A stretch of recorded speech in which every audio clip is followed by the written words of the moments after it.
Buksan natin ang ating mga Bibles sa 1 King chapter 19, verses 1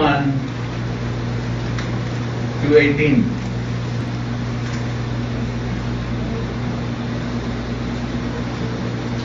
Sa chapter 17 ng 1 King chapter 17, si Elijah ay makikita natin siya ay isang mapagpakumbabang tao. Chapter 18, makikita natin na si Elijah ay isang bayani. Isang bayani ng Israel. At sa pananampalataya, at ngayon sa chapter 19, makikita natin si Elijah na isang taong nasa kanyang pagkatao. Siya ay na-stress. Tulad din natin. Sapagat sabi sa James chapter 5 verse 17, Elijah was a man with a nature like ours. Si Elijah ay isang taong may likas na gaya rin ng sa atin. Stress ay natural sa ating buhay. Sa Tagalog, hindi ko may masabi ko sa Tagalog, basta ay pag sinabing nabibigatan ka, ibig sabihin stress ka. Ito ay natural sa buhay. Bawat kilos natin ay mayroong stress. Gusto mong gumanda ang figure mo sa babae, kailangan kang mag-stress. Ibig sabihin ng stress, magbigay ka ng tuon sa isang bagay kung alin yung i-develop mo. Bigyan mo ito ng diin, bigyan mo ito ng lakas, bigyan mo ito ng puwersa, pressure. Kung kailangan mong palitin ang iyong stomach, kailangan nakakonsentrate ka doon sa isang bagay na yun ang iyong palilitin.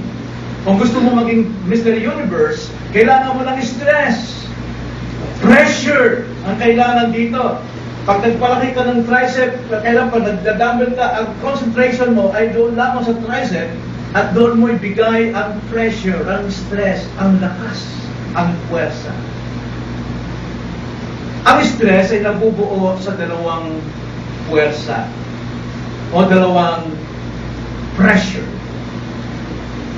Ito ay nagmumula sa taas, paloob. At meron ding puwersa sa loob, pataas. Ang puwersang ito na dalawa sa labas at sa loob ay nagkakasalubong. Kapag stress sa labas ay umugma sa stress o sa pressure sa loob, tiyak mayroong pagbabago. Mayroong nababago. Mayroong nahuhubog. Mayroong lumalaki o mayroong nangyayaring maganda ang inasahan. Tulad ng isang panday.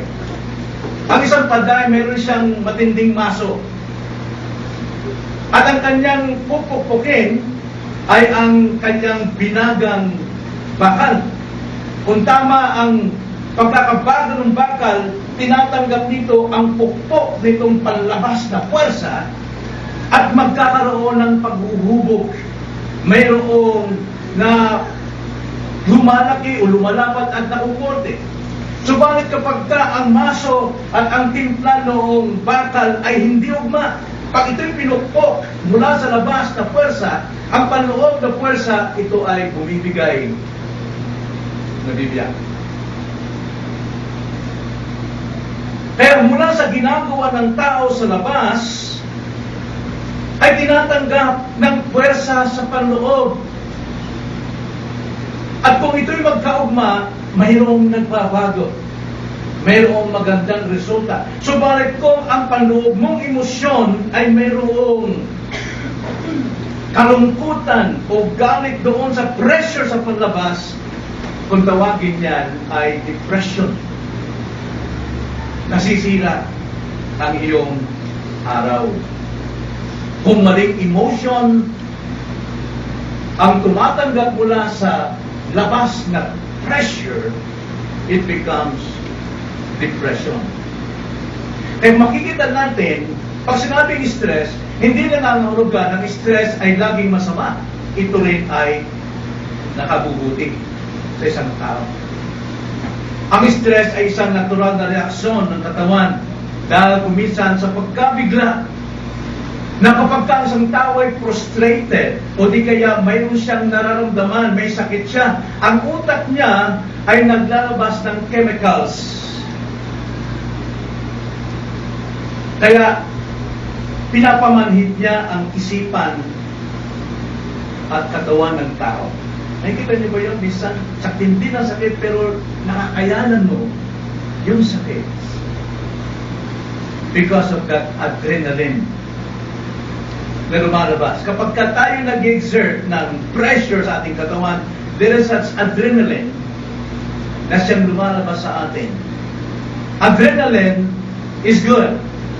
Ito ay isang energy na nagbibigay sa atin ng lakas upang may sagawa natin ang ating gawain. Pero kapag ka ang adrenaline ay laging nabobomba, napapalagi niyan, hindi maganda ang dating.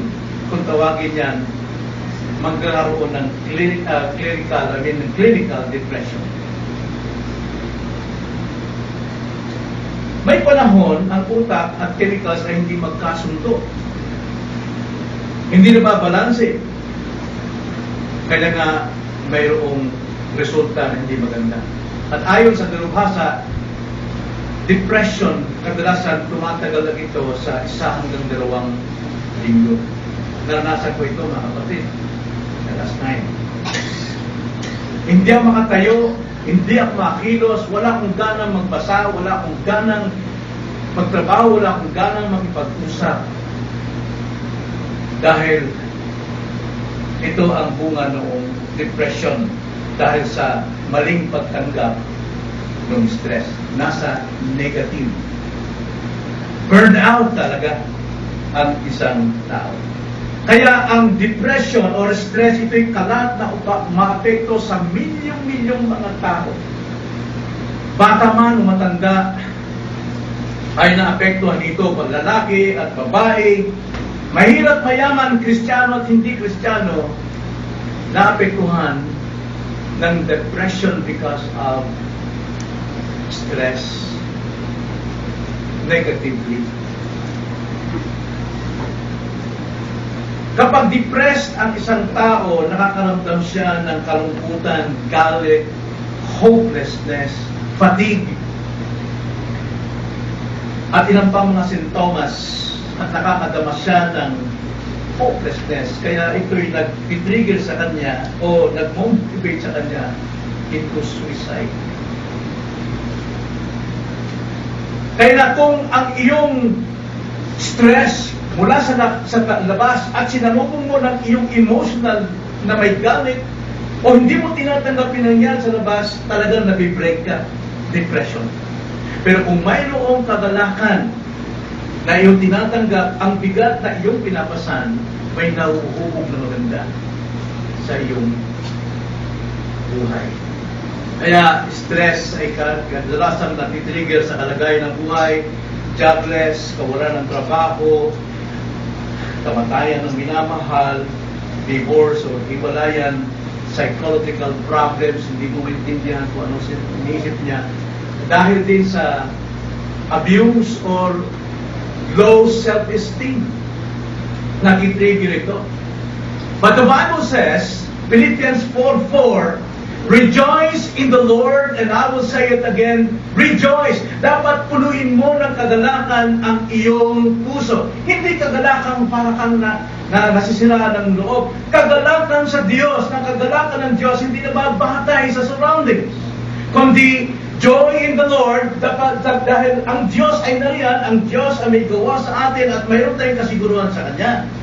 Ayun nga sabi sa Romans 15 verse 11, and again, praise the Lord, all you Gentiles, and let all the peoples praise Him. Utos ito na dapat tayo ay magkaroon ng kagalakan sa Panginoon, not sa mga sirkumstansya, kundi kagalakan sapagkat itong sumasalubong sa panlabas na pressure.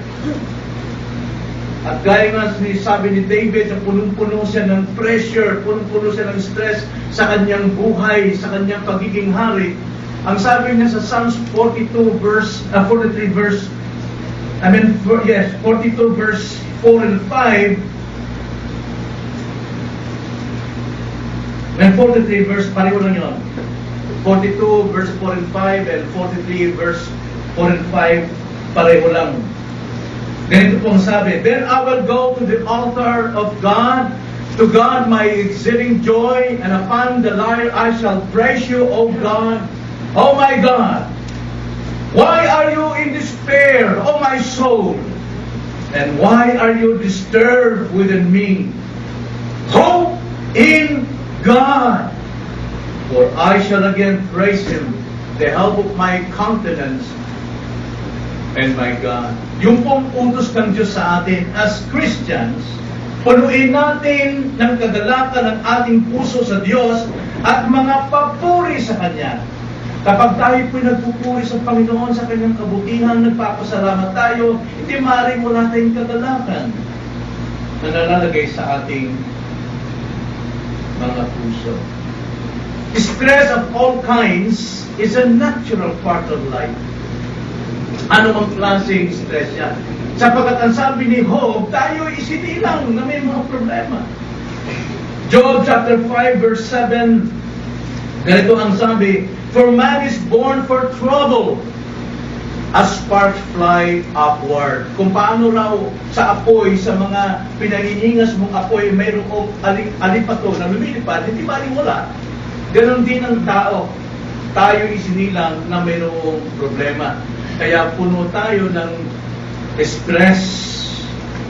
At ang sabi sa 1 Peter chapter 4 verse 12, beloved, do not be surprised at the fiery ordeal among you, which comes upon you for your testing, as though some strange thing were happening to you. Huwag kayo magtaka yan kapag mayroong tila parang hindi karaniwan kung dumating sa atin na kabigatan. Now, hindi yan bagay na bago lang. Dumarating talaga yan. Pero ang sabi sa 1 Corinthians 10:13, no temptation has overtaken you but such as is common to man. And God is faithful, who will not allow you to be tempted beyond what you are able, but with the temptation will provide the way of escape also, so that you will be able to endure it. Tapat ang Diyos. Walang temptations, walang problems, walang trials na dumating sa atin na tayo lang ang nakakaranas. Iba-iba nga lamang ang figure, ang bigat ng ating mga troubles, pero kung sabihin ikaw lang, sapagkat lahat ng mananampalataya ay dumadanas yan.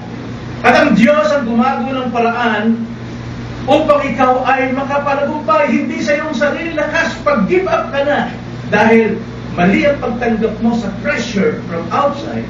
Pag humibap ka, naroon ng Diyos. Dumarating siya upang ikaw ay tulungan. Sa anong paraan? Hindi ko alam. Pero alam natin dumarating ang Diyos. Kaya ang layunin ngayong umaga, mga kapatid, alamin natin kung ano ang itinuturo nito sa Biblia sa atin. Paano mapagtagumpayan ang negatibong stress or depression? Kaya tanong ko, ano ang makikita natin sa buhay ni Elijah natin binasa ngayong umaga?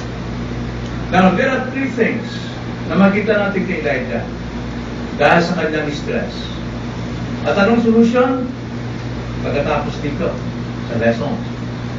Una, ang sabi, si Elijah ay tumakbo. He ran for his life. Din ikalawa, si Elijah ay nag-give up. He surrendered. Sumuko siya. Then thirdly, si Elijah ay nag-rationalize sa kanyang kabigatan. Nangatwiran siya. Yun ang problema ng tao eh. Kapag pabigat ang puso, tumatakbo sa problema, sumusuko sa bigat, at itinakatwiran yung kanyang sarili. Nanangatwiran. So, tingnan natin, ang taong stress ay makikitang siya ay tumatakbo sa problema. 19. 1 King chapter 19 verses 1 to 3. Ganito ang sabi. Now Ahab told Jezebel all that Elijah had done, and how he had killed all the prophets with the sword. Then Jezebel sent a messenger to Elijah, saying, "So may the gods do to me, and even more, if I do not make your life as the life of the one of them by tomorrow about this time." And Elijah was afraid, and arose, and ran for his life, and came to Beersheba, which belongs to Judah, and left his servant there. Alam niyo po ang pangyayaring ito. Nakipagduelo si Elijah against the 450 prophets of Jezebel. Nakipagduelo siya upang patunayan kung sino talaga ang totoong Diyos at sino ang totoong lingkod ng Diyos. Kaya sabi ni Elijah, hamon niya kay Ahab, King Ahab, sa 10 ng kanyang mga propeta, maglagay tayo ng altar at tayo ay magtagtad ng mga sakripisyong baka. At pagkatapos tumawag tayo sa ating Diyos upang kanyang sindihan ng apoy ang sacrifice. Walang sino mang gagamit ng sariling apoy. Ang sabi ng mga prophets, tama yan, magandang kondisyon yan. At nauna, ang sabi ni Elijah, kayo mauna. At nagsimula sila. Natawagan ng kanilang Diyos. Sumasayaw sila. Hanggang sa tinatapas niyo yung kanilang sinusugatan yung kanilang katawan at nagsusumigaw para tawagin ang kanyang Diyos para sunugin ang kanilang sacrifice. Hanggang gumabi, wala. Sabi ni Elijah, baka natutulog ang Diyos nyo, tawagan nyo pa. At pagkatapos sabi ni Elijah, ngayon naman, ako naman. At pakikita natin kung sino ang totoong Diyos at sino ang totoong lingkod ng Diyos. At naglagay si Elijah ng baka doon sa altar ng ginawa niya. At ang sabi niya, buhusan ng tubig. Naglagay ng kanal sa paligid, pinuno yun. Buhusan niya pa ng tubig. At tumawag si Elijah, he prayed unto God. Maluwalhati kayo sa iyong pangalan, Diyos. At bumaba ang apoy mula sa langit at tinupok ang kanyang sacrifice. Hindi alintanang tubig, pati tubig na susunog. At nakita ng lahat ng tao, ng buong Israel, ng Diyos ni Elijah ang totoo, at si Elijah ay totoong Diyos. At pagkatapos noon, pinagpapatay niya lahat ng mga propeta. 450 prophets, pinagtataga niya, pinagpapatay. At pagkatapos sinabi niya kay Ahab, puntahan mo, sabihin mo rin, ipalitan mo kung nangyari. Then Ahab ran. Talagang tumakbo siya patungo kay Jezebel at ikinuwento. At si Jezebel nalungkot sapagkat ibang expectation ni Jezebel sa kwento ni Ahab. Nakikita ni Jezebel kung paano sinagot ng Diyos ang kanyang propeta. 450 ba naman nagkakaisa? Tunay yun. Mas marami, mas tunay. Si Elijah isa lang, hindi tunay yan. Pero nalungkot siya, naggalit siya sapagkat baliktad ang kanyang expectation. At dahil dito siya naggalit at nagdesisyon nang sabi niya, kailangan patayin itong si Elijah. Nagdesisyon siya na hindi man lang isinangguli sa kanyang having asawa. Yan ang matindi ng isang babae nagdesisyon ng walang anumang sangguni sa kanyang mister. Jezebel po, mga ganun babae.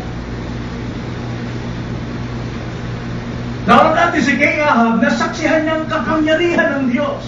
Nasaksihan niya kung paano gumawa ang Diyos sa pamagitan kay Elijah, pero hindi niya ito tinanggap, itinanggi niya.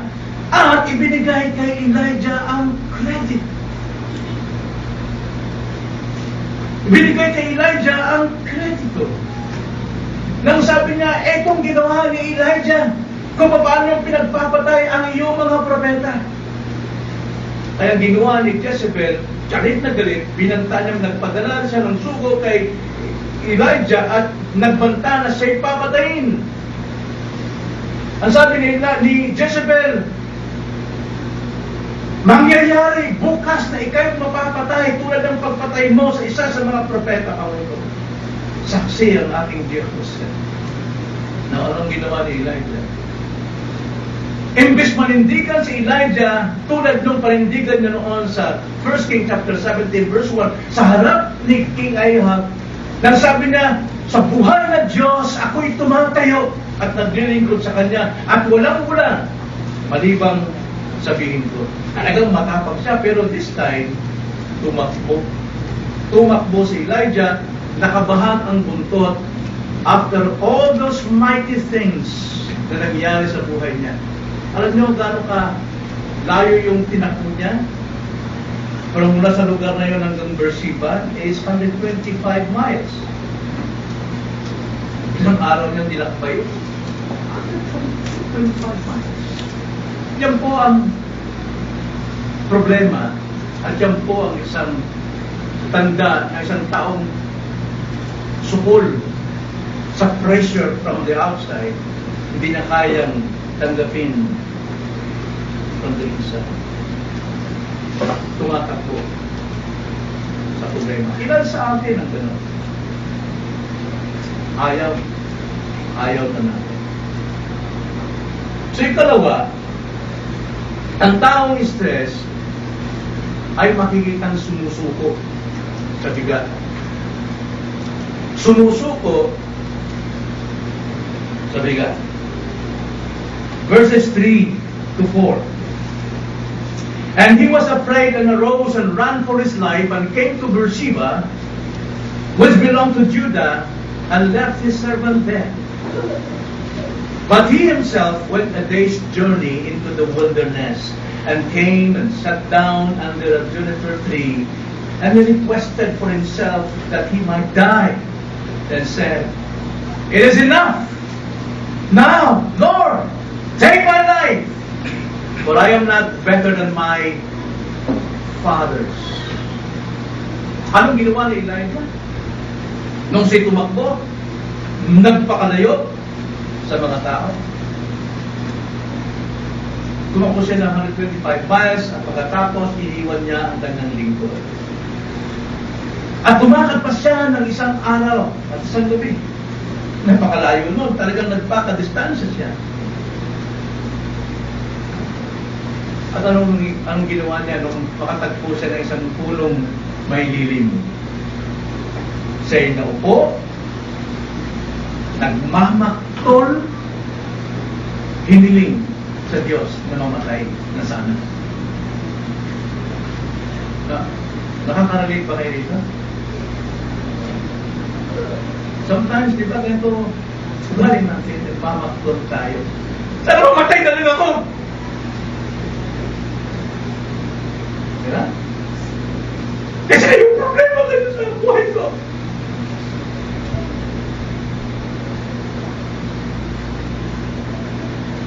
Then he requested God to kill him. But ayaw niyang patay sarili niya. Gusto niya ng Diyos pa ang masampot sa pagpatay. Talagang umabot sa sukdulan sa Elijah ng kanyang napakababang espiritu. Dumating tayo dyan. Anong ginagawa natin? How do we respond? How do we react sa depression natin, stress natin? Like Elijah, in negative way? Yun po. Nasuriin natin si Elijah Palandilian, yung kanyang pagmamaktol, yung kanyang under pressure ng kanyang stress. Depressed siya. At sa pagsusuri natin sa buhay ni Elijah, suriin din natin ang ating mga sariling puso. Suriin din natin. Na, hindi ako nagsasalita para sa inyo lang, nagsasalita ako sa ating sarili. Dahil nararanasan ko ito. Most of the time. Una-una, inilayo ni Elijah ang kanyang sarili sa mga taong malapit sa kanya. And that is wrong. Hindi mo masusolve ang iyong problema na inilalayo mo ang iyong sarili. Ang sabi nga sa 2 Corinthians chapter 1 verse 3, God is the God of all mercy is a God of comfort. At tayo kino-comfort niya upang tayo makapag-comfort doon sa iba na mayroon ding problema tulad natin. But sometimes, ayaw natin magpa-comfort, lumalayo tayo. We separated, we isolate ourselves to others. Feeling niya nag-iisa na lamang siya. Eh, ang sabi rin sa verse 18 natin binasa kanina, mayroon pang 7,000 na mga tao na hindi lumuluhod kay Baal. Ba't hindi niya hinanap yun? Feeling niya nag-iisa lang siya. Nag-iisa na siyang Kristiyano sa buhay na ito. Pakiramdam niya, siya lang ang nag-iisang tama o siya lang nag-iisang mali. Ito na ang pinakamalungkot na tayo po ay malayo sa karamihan. Huwag mo sabihin ikaw ay mabubuhay kung wala ang marami. Subukan mo lamang, tignan mo lamang isang halimbawa ng isang sinaing at maraming mga panggatong at alisin mo ang gatong na yun, hiwalay sa marami. Ano mangyayari sa gatong na yun? Manatili siya may apoy ilang araw, ilang buwan, ilang taon, pero after that, malapit siyang patay. Kaya ang utos ng Panginoon sa atin sa Hebrews chapter 10 verse 25, as Christians, do not separate yourself from the church, not forsaking our own assembling together, as is the habit of some, but encouraging one another, and all the more as you see the day growing near. Yung pong pinakamalungkot sa lahat ng buhay ng Kristiyano na inilalayo niya ang kanyang sarili sa congregation, sa mga taong malapit sa kanyang buhay. Ang pinakamalapit ng buhay ng ating mga kapatid sa Panginoon. Then ikalawa, inalis ni Elijah ang mata niya sa Panginoon and he focuses his eyes into himself. Self-pity o self-righteous. Sa kanyang sarili siya nakatingin. Tignan niyo ang sabi sa verse 3. And he was afraid and arose and ran for his life and came to Beersheba, which belongs to Judah, and left his servants there. Then 4. But he himself went day's journey into the wilderness and came and sat down under a juniper tree, and he requested for himself that he might die, and said, "It is enough, O Lord, take my life, for I am no better than my fathers." Nakatingin sa kanyang sarili. Kapag ito ginawa natin, mga kapatid, na sineseparate natin ang ating sarili, iniiwan natin yung mga malapit sa ating buhay, nagkakamali tayo. Anong silbi ng iglesia? Ba't nagtayo ang Panginoon ng church? Bakit tinubos niya ang mga tao upang maging isang iglesia kung hindi mahalaga ang grupo ng mananampalataya? Kaya, kayo na rito ang mga bisita. Iniinkargo kayo ay makisapi sa isang iglesia lokal ng Panginoon. Huwag niyong ihiwalay ang inyong sarili. Wala kang magagawa. Apart from me, you can do nothing, ang sabi ni Jesus Christ. You can do nothing. Huwag ihiwalay ang ating mga mata sa Diyos. Saan tayo makita ng isang magandang illustration dyan ay hiniwalay ng kanyang mata kay Jesus Christ?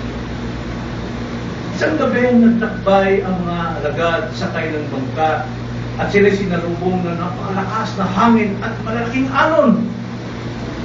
Magdamag silang nagsagwan pero hindi sila nakakalis. Pero hindi na lumamalayan na ang Panginoon lumalakad doon sa kinatatakutan nilang alon na naglalakihan. Naglalakad ang Panginoon. At nung makita nila, ang sabi nila, multo. Pero sabi ni Jesus Christ, do not fear. Hindi ako multo, huwag imatag. Agad si Pedro, tumingin sa Panginoon. Tumatag siya. May kagalakan siya. Nakasama ang Panginoon. Kaya sabi niya, Panginoon, utusan mo kung pumunta sa iyo. Ang sabi ng Panginoon, halika, lumapit ka sa akin. At nung tumingin si Pedro doon sa Panginoon, hindi niya lintana ang kanyang palibot, ang kanyang kapaligiran. Hindi niya nakikita kung gaano kalakas ang hangin. Hindi niya nakikita na ang alon ay tumatapon sa kanyang sasakyan, kundi siya ay tumingin sa Panginoon, panatag siya, at hinakbang niya ang kanyang kamay doon sa mga araw na yon, nagawa niya naman siya'y maglakad. Dahil nakafocus ang kanyang paningin kay Jesus Christ. At nung siya po'y nakafocus ang paningin, lumakad siya ng ilang hakbang, pero tinignan niyang kapaligiran na nakakatakot para sa kanya na wala ang kanilang connection. Si Peter ay lumuko.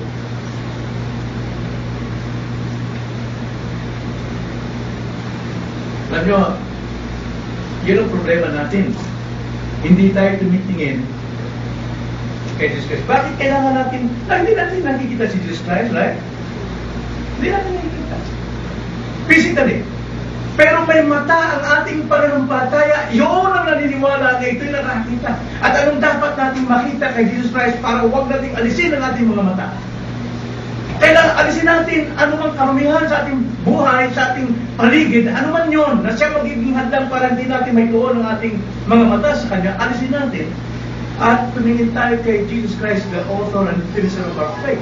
Tignan nyo ang sabi sa Hebrews chapter 12, verse 1 and 2. Gusto kong tignan natin ito. Bakit kailangan sundin natin at gawin natin ang utos ng Diyos na tumitig tayo kay Kristo? In what way? In spiritual way. In faith. Ang sabi dito, therefore, since we have so great a cloud of witnesses surrounding us, let us also lay aside every encumbrance and the sin which too easily entangles us, and let us run with endurance the race that is set before us. Ano po sabi? Alisin niyo ang mga kasalanan, madaling kumapit sa inyo, madaling kumulubog sa inyo. Ano mang hadlang na yan pag tayo tumitingin kay Kristo? The same din doon sa kay Peter, hindi niya alintana yung mga araw. Then, fixing our eyes on Jesus. Bakit? Ano po ba si Yesu Cristo? Na bakit mayroon tayong pangawakan sa Kanya, doon natin fix ang ating mga mata? Because He is, number one, the author and perfecter of our faith. Kapag tayo nakatuon sa Kanya, ang ating mga mata, ang ating spiritual eyes, through the Word, tumitibay ang ating panampalataya at lumalago because He is the perfecter of our faith. Paano nangyari yun? Who for the set before Him endured the cross, despising the shame, and has sat down at the right hand of the throne of God. Ano yung sabihin? Yung faith natin nakatuon kay Jesus Christ, sapagkat siya ang nagdusa, siyang namatay para sa iyo, at ngayon siya'y nakaupo na sa trono at namamagitan para sa iyo. Then fix your eyes upon Jesus.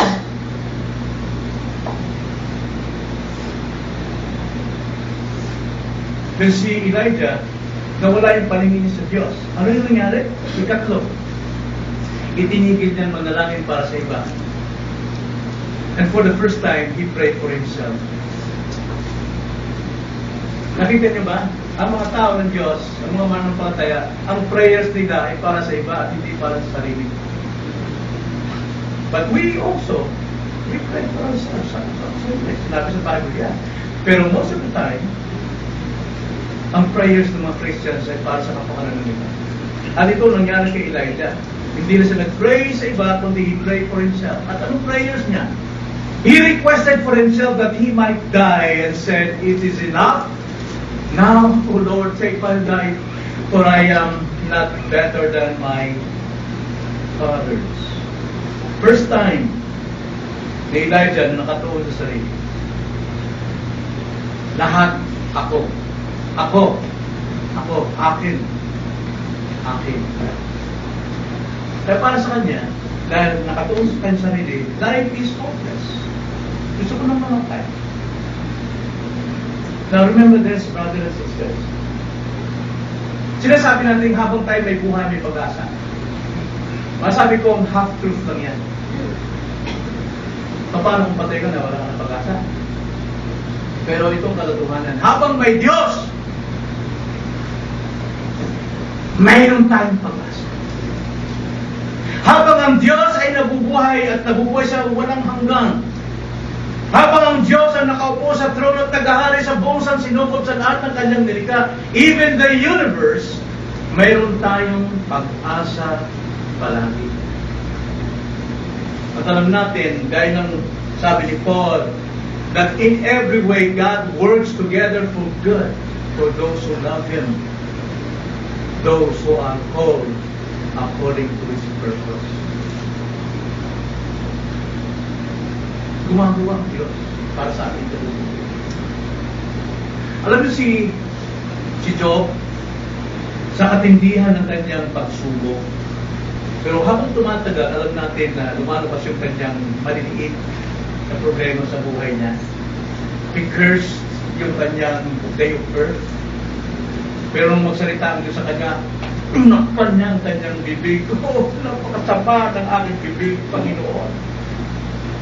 Ikaw ay Diyos. Pero habang siya nagdurusa at naghihirap, itong dapat panghawakan din natin eh. Job chapter 23, verse 8 to 10, ganito sabi ni Job. Sa context na talagang siya nagdurusa, naghihirap siya. Talagang terrible pagdurusa. Ang sabi niya, behold, I go forward, but He is not there. God is not there. And backward, but I cannot perceive Him. When He acts on the left, I cannot behold Him. He turns on the right, I cannot see Him. But He knows the way that I take. Alam niya, ang dinadaraanan ko ngayon, alam niya ang talagayan ko. When He has tried me, I shall come forth as hope. Yan si Hope. Pero si Elijah, Lord, it is enough. Kill me.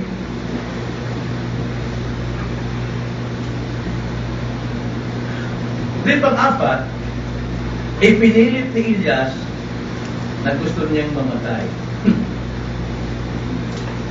Ano gusto niyang mamatay? I want to die, Lord. Gusto ko lang mamatay. Ay walang katotohanan request yan. Bakit ako?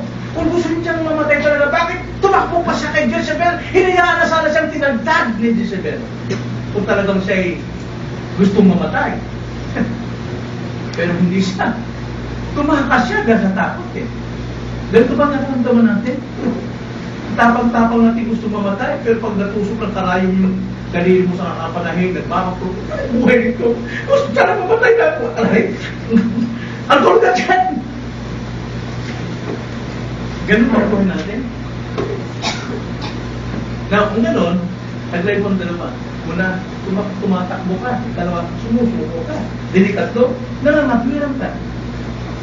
Ang taong stress ay makikitang nangangatwiran. He tried to rationalize, justifies yung kanyang mga mali at kanyang mga pagkukulang at ang kanyang kasipagan. Ako na lamang talaga mabuti dito. Ako na lamang ang may utak dito. Kayo, panay bokbo. Wala kayong silbi sa bahay na ito. Alam niyo ang tanong natin, gusto niya mamatay? It is enough! Now, O Lord, take my life! Kill me! Bakit daw niya gusto mamatay? Alam niyo ang reason? Basahin natin muli ang verse 4. Ang sabi niya, sa huli, it is enough now, O Lord, take my life! For! Yun ang reason eh. Sapagkat dahil I am not better than my fathers. Hindi raw siya mas magaling kaysa sa kanyang mga ninuno. Sino may sabing magaling siya? Sino may sabing magaling siya kaysa sa kanyang mga ninuno? Siya lang. Iniisip ni Elijah sa kabila ng kanyang mga nagawa, mga dakilang gawa, mga pagtulong sa kapwa, magaling na siya, mahusay na siya. Kung wala siya, hindi mabubuhay yung mga tao sa paligid niya. Kung wala siya, hindi mangyayari ang buhay na ito. Ang isip ni Elijah, magaling na siya. Hindi ba naman, ginamit siyang dakila ng Diyos.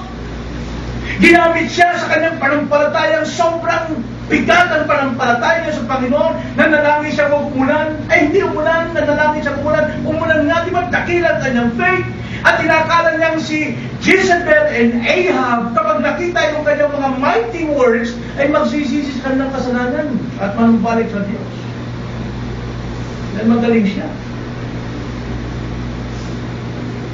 Yung problema natin nakagawa tayo ng mga ilang bagay at tingin natin, ang galing na natin, ang husay na natin. Hinamaan tayo, palakpak ang tenga natin at kala kung sino kung tayo.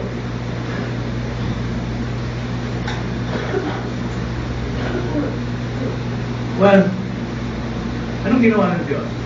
Verse 5, 6, 7. Anong ginawa ng Diyos? He lay down and slept under the juniper tree, and behold, there was an angel touching him, and he said to him, "Arise, eat." Pinakain. Gutom talaga si Elijah. Masobra naman ng trabaho Sino hindi magugutom? Nakalimutan ng kumain. Sobrang sipag, sa tingin niya magaling siya, nagutom. Sabi ng anghel, ginising siya. Pero hindi siya nirebuke. Ginagawa mo rito. Pagbihin ka, nagbamaktor ka. Samantalang ganda-ganda ang ginawa mo ron. Anong silbi ng ginawa kong kapangyarihan sa'yo? Pero hindi, malumagay siyang ginising. Elijah, gising. Arise. Eat. Then verse 6, then he looked, and behold, there was at his head a bread cake baked on hot stones. Pero itong pandesal na talagang niluto sa mainit na bato. Tinapay ng anghel. And a jar of water. Malamig. Okay. So he ate and drank. And then what? Pasalamat ba siya? Tuloy pa rin siya sa kanyang pagmamakdol. Mapagmamakdol, he lay down again. Di ba ganun tayo minsan? Dahil nagmamakdol tayo, kinatutulugan natin ang ating gutom. Kaya pag pinakain tayo, pakain tayo nagmamakdol, pero higa ulit. Then, the angel of the Lord came again a second time and touched him and said, "Arise, eat, because the journey is too great for you." Well, pinakain siya. Hindi tumigil ang Diyos, pinakain siya. Anong problema talaga ni Elias? Anong problema ni Elias? Pride. Pride. Sa totoo, si Elijah is spiritually bloated. Pagkampaga sa sarili niya dahil galing niya. Yun ang problema. Magaling. Kaya parang manhig yung mukha niya, maga siya, lumulubo ulo niya, madaling paputukin niya. Pero mo sabi niya, higit pa siya sa kanyang ninuno. At yun ang sinisip. Nakita mo ngayon, hindi niya napapansin. Hindi na ako katulad ng ninuno, hindi na ako higit sa kanila. Ito ang problema natin, di ba? Pag napupuli tayo, kala mo kung sino na ang pumatay, di ba? Hindi natin ginagawa yung dati natin ang ginagawa. Masyadong tayong tiwala sa ating sarili. We're so complacent na kung ginagawa ko, madali lang yan. Kunting po na ni Jezebel, takbo! Pasang ang ego dahil hindi matanggap ang pressure sa labas mula sa loob. Pulo ng pride. Depressed. Hindi na may tingin ng mukha. Elijah, nakayo-kayo. Hindi na ako mabuti sa aking ninuno. Then secondly, sa totoo si Elijah is spiritually exhausted, physically exhausted. Talagang pagod siya. Pagod na pagod. Sinusolo niya ang trabaho. Well, wala siyang kasama. Pero sabi ng Diyos, i-anoint mo si Elisha upang makatulong sa iyo para kayo maging dalawa. At meron pa akong 7,000 men na hindi nag-bow down kay Baal. Turuan mo siya. physically exhausted. Now, kalooban ng Diyos na tayo ay magpahinga. Right? Tingnan ang sabi sa Mark 2:27. Ang sabi ng Panginoong Jesus sa mga tao, Jesus said to them, "The Sabbath was made for man, and not for the Sabbath." Now, what do you mean by Sabbath? Kapahingahan. Araw ng kapahingahan. Ang araw na ng kapahingahan ay ibinigay para sa tao upang ang tao ay magpahinga sa ilalim ng kalooban ng Diyos. Hindi ang tao ang siyang ibinigay sa Sabbath na kung ano man ang gustong naisin ng tao sa araw ng Sabbath, mamasyal siya, manatili sa bahay, magkulong sa kwarto, magagawa niya. Hindi po yan rest. Hindi ang kalooban ng Diyos. Kalooban ng Diyos, Sabbath is for you, not you for the Sabbath. Even Jesus Christ, nagpapahinga siya. Mark 6:31. And he said to them, his disciples, "Come away by yourselves to a secluded place and rest a while." Why? For there were many people coming and going, and they did not even have time to eat. Sa dami ng trabaho, hindi nila makuha kumain. Pero sabi Jesus Christ, halika, pupunta mo tayo sa isang ibang na lugar na hindi tayo mapupuntahan ng mga tao. So exhausted talaga. Yun ang problema. Sinusunod natin ang trabaho natin. Bakit hindi natin tinuturuan ang ating mga anak na gumawa sa bahay? Kaya sinusunod natin ang trabaho at nagre-reklamo at nagmamakpol tayo na hindi siya tumutulong. At nandoon sa computer, nandoon sa kanyang tab. Bakit? Sa simula pa lamang, hindi mo tinuruan.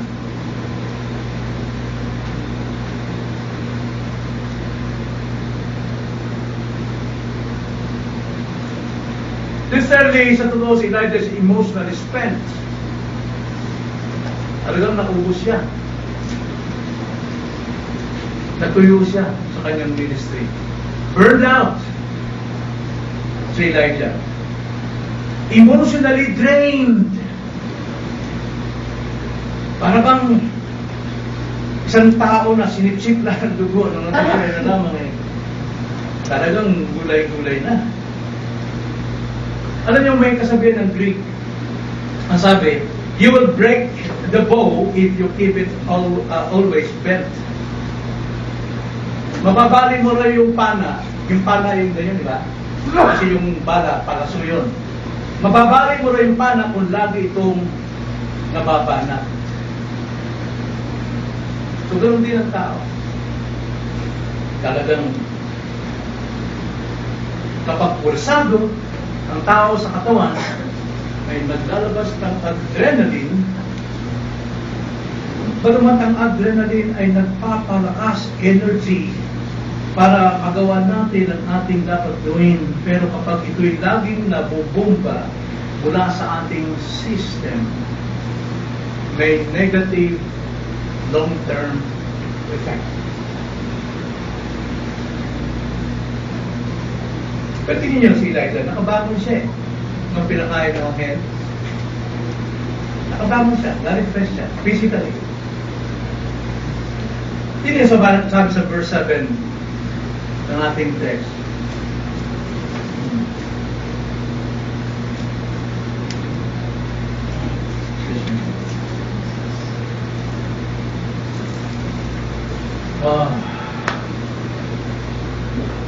Sa verse First King, verse 8, pakibasa na. Sa verse 8, 7 and 8. Ang anghel ng Panginoon ay nagbalik sa dalawang pagkakataon at pinalabit siya. Sinabi, "Umangon ka at kumain. Kung hindi, ang paglalakbay ay magiging napakahirap para sa iyo." Siya rin kumangon, kumain, ligong, at tumayo na taglay ang lakas mula sa pagkain niyon sa loob ng 4 na araw at 4 gabi hanggang sa Horeb na bundok ng Diyos. Okay. Nakasurvive siya physically. Dahil naglakbay siya, nag-fasting naman siya for another 40 days or 40 nights. Gano'ng kahaba po yung nilalakbay niya? 40 days and 40 nights. Mahigit pa roon doon sa bundok papuntang Beersheba, 125 miles. At ang lugar nila ilang, ano makikita yun sa ilang? Alam niyo, sometimes tayo, pag tayo hinihiwalay sa mga tao, nasa desierto tayo, pinakamalungkot na kalagayan tayo. Bagamat nasa gitna ka ng maraming tao, but still, you are isolated, you are so far, yet so near away. You're so near, yet so far away. Yan po yung feeling niyo. Naglakbay siya for 40 days and 40 nights. At saan siya nanilahan? Sa cave ng... What cave?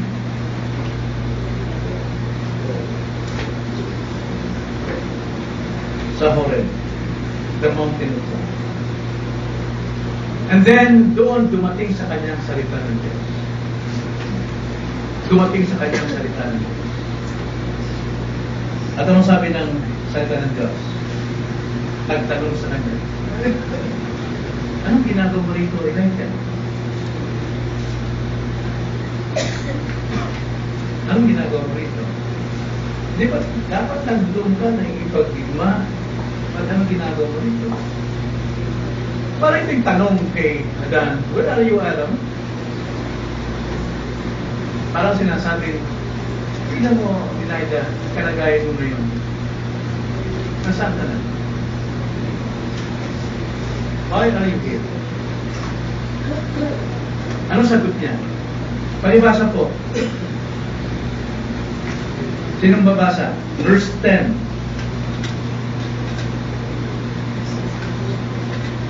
Ron, palibasa. Sinabi niya, ako'y naging napaka-manibubuin para sa Panginoon, sa Diyos Mautbo, sapagkat pinabayaan ng mga anak ng Israel ang iyong putan. Binagsa ang iyong mga dambana at pinatay ng taba ang iyong mga proseta. At ako lamang ang naiwan. At kanilang tinutugis ang ating buhay upang makasin. Ano sabi ni Elijah? Anong sagot ng Panginoon? Ay, ang sagot niya, sagot ng Panginoon, Elijah, anong ginagawa mo rito? Anong sagot niya? Sagot ng kanyang namamagang ulo. Ang sabi niya, I have been very jealous for the Lord, the God of hosts. Napakainit niya raw talaga sa Panginoon. For the sons of Israel have forsaken your covenant, turned down your altars, and killed your prophets with the sword, and I alone am left. And they seek my life to take it away. Bagamat katotohanan. Pero masyadong na-emphasize yung I.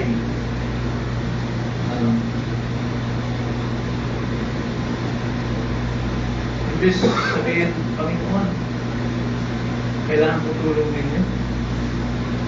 Hindi kaya sa akin. Help me, Lord. Tulong kay Peter, help. Sabi niya, hindi.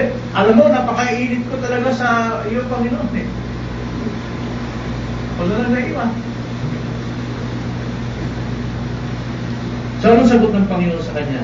Alam mo ang sagot ng Panginoon para sa kabutihan at para sa ating kabutihan? Verses 11 to 12. So he said, go forth and stand on the mountain before the Lord. Puntahan mo yung bundok niya sa harap niya. Harap ng bundok niya. Tignan mo. And behold, the Lord was passing by. And a great and strong wind was rending the mountains and breaking in pieces the rocks before the Lord. But the Lord was not in the wind. And after the wind, an earthquake, but the Lord was not in the earthquake. And after the earthquake, a fire, but the Lord was not in the fire. And after the fire, a gentle sound of blowing. Ano po yung pinapakita rito? Ang binibigay na gamot dito kay Elijah, ipinakita ng Diyos, na bagamat mga dakilang gawa ng Diyos sa lindol, sa apoy, sa hangin, bagamat magaganda at gawa ng Diyos yan, pero hindi siya dyan naghahanap ng patuloy. Yun ang buhay ni Elijah. Nagawa ko ng maraming magawa. Jealous ako Panginoon sa iyo. Ginawa ko lahat. Taglay ko ang kapangyarihan. Magaling ako, Panginoon. Pero sabi ng Panginoon, lahat yan gawa ko sa iyo. Pero hindi ako natataas dyan sa buhay mo yan. kayabangan, hindi natataas ang Diyos. Bagamat gawa ng Diyos sa iyo. Then, God spoke in a gentle wind. Naramdaman ni Elijah yun. Mas malakas ang dating sa Elijah. Yung nagsalita ng Panginoon na may kabagdagan. Sapagat ang Diyos ay nasa mga mapagpakumbaba. Nagsalitang muli ang Diyos sa kanya. Pero nung sagot ni Elias, again, tignan natin ang verses 13 to 14. When Elijah heard it, he wrapped his face in his mantle and went out and stood in the entrance of the cave. And behold, a voice came to him and said, "What are you doing here, Elijah?" Then he said, "I have been very jealous for the Lord, the God of hosts. For the sons of Israel have forsaken your covenant, turned down your altars, and killed your prophets with the sword. And I alone am left, and they seek my life to take it." Hindi pa rin nagbago sa Elijah. Pagkaka rin. Namagaka rin si Elijah. Alam nyo, hindi po makapagpapagaling ng ating stress kung binabatay natin ito sa marami nating nagawa, mga dakilang gawa. Kung ipamumukha natin ito sa kapwa, maging sa Diyos, na marami akong ginawa, marami akong natulungan, marami akong kabutihan. Sabihin natin, pinakain pa siya ng anghel ng tinapay, and yet, hindi pa rin siya gumaling sa kanyang pride.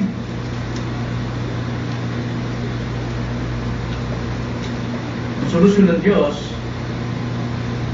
ito. Ito yung solusyon ng Diyos. Verses 15. The Lord said to him, "Go, return to your way to the wilderness of Damascus." Bumalik ka sa iyong pinagmulan. Diba yung sabi sa Tagalog?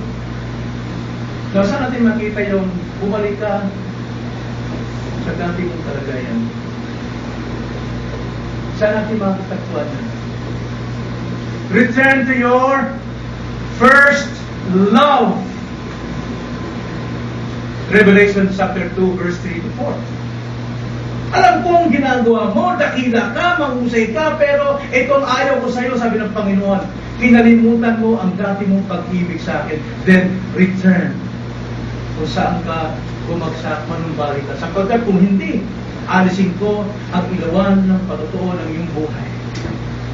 Mawawalan ka ng magandang testimony.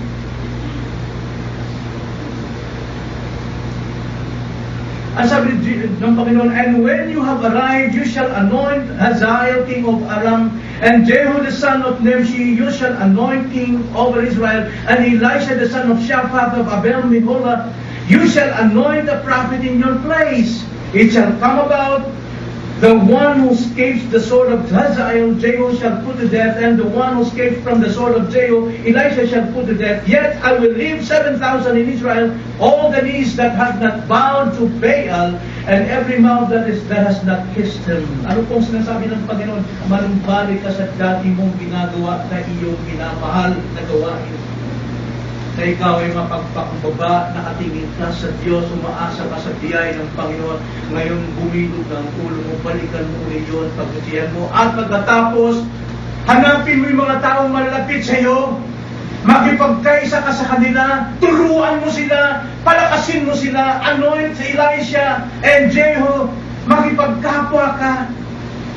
Yun ang solusyon sa kabigatan na iyong dinama. Turuan sila, makipag-isa sa iyo, para ikaw din ay lumakas at tumibay at mapagtatagumpayan ang iyong depression. Mga kapatid, sa pagtatapos natin, mag-iwan na ako ng 4 na bagay. Ito yung leksyon para sa mga magagawa ng Panginoon. Wala sa ating mga dakilang gawa, sa ating kahusayan, nagpapakapahayag ng Diyos sa atin. Maring tinataas ka ng lumalaki ang tenga mo dahil sa paghanga ng mga tao, pero hindi natutuwa ang Panginoon sapagkat ang umiiral sa atin ng ating sarili.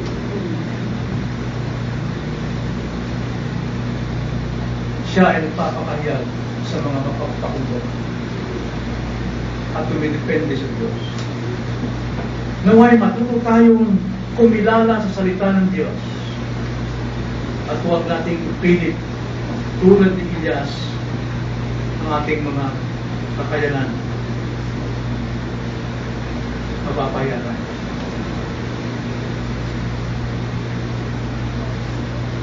Hindi sa atin yan. Ministeryo. Katiwala ka lang yan. You're just the manager and not the owner.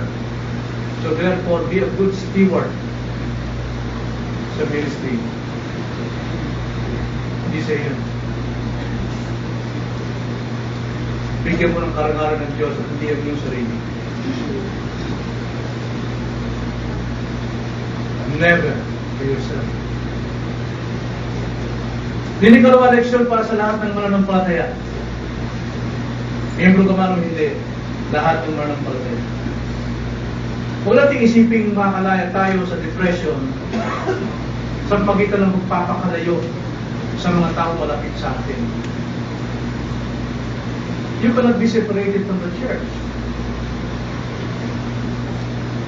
No man is an island. Once you are connected to the body of Christ, you must remain connected. Na walang Kristiyanong hiwalay sa katawan ng Kristo, mamamatay siya. Mamamatay siya.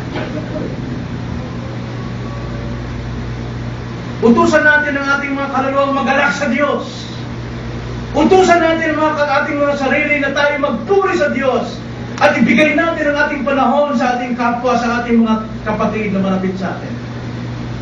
Utos ng Diyos. Rejoice in the Lord. Romans 5:11, magpuri sa Panginoon. Psalms 43 verse 5, why also downcast, O my soul, put your hope in God.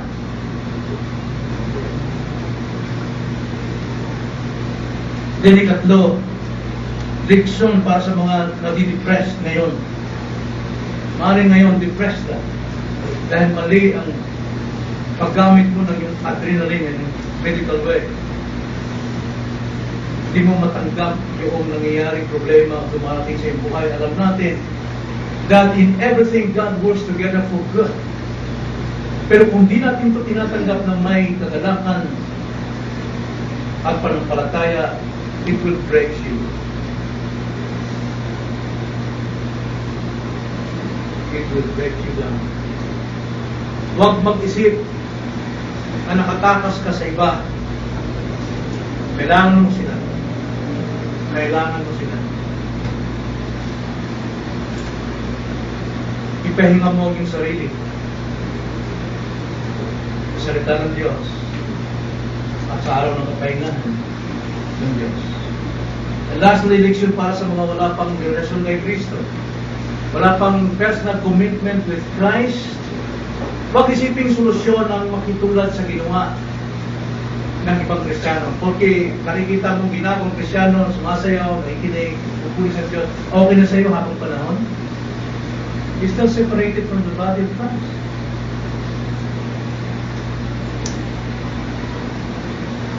Dahil nga sinabi ng Panginoon sa mga Kristiyano, even though you are in this world, but you are not of the world. The same din, principle sa church. Even though you are in the church, but still you are separated from the body of Christ. Isuko mo muna buhay mo kay Kristo. Dahil sila mga kapahingahan ng iyong kaluluwa.